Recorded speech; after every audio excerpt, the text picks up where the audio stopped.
শুভ দুপুর বন্ধুরা, আবার এসেছি লাঞ্চ মেনু নিয়ে। দেখো চুলগুলো কেমন উঠছে, মাথাটা ঘষেছি।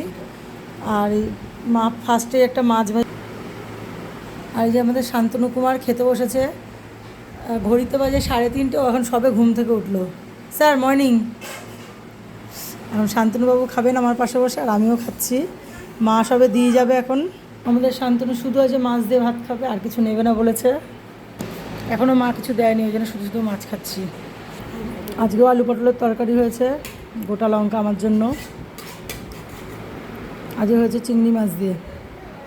আলু পটলটা কিন্তু আমাকে আগেই টেস্ট করিয়েছে, ঘি দিয়ে করেছে, দারুণ হয়েছে টেস্টটা। এই যে একটু ঘি দিয়েছে, ব্যাস। হ্যালো। যে মা দিয়ে গেছে আমার মানে মাছ মাংস দূরে থাকবে, এটাকে আমার প্রিয় জিনিস একদম। এটা পেলে আমি সব ভুলে যাই। ডবল ডিম আজকে এই দিয়ে খাবো, সঙ্গে চাটনি আছে। শান্তনু তোকে কিন্তু দিল না ডিম। ইস কি দুঃখ। আর তোমরা কী কী দিয়ে খাচ্ছ একটু কমেন্টস করো। চলো, অনেক বেলা হয়েছে, আমিও খাওয়া দাওয়া করি, তোমরাও সারো। ভালো লাগলে পাশে থেকো। চলো, টাটা।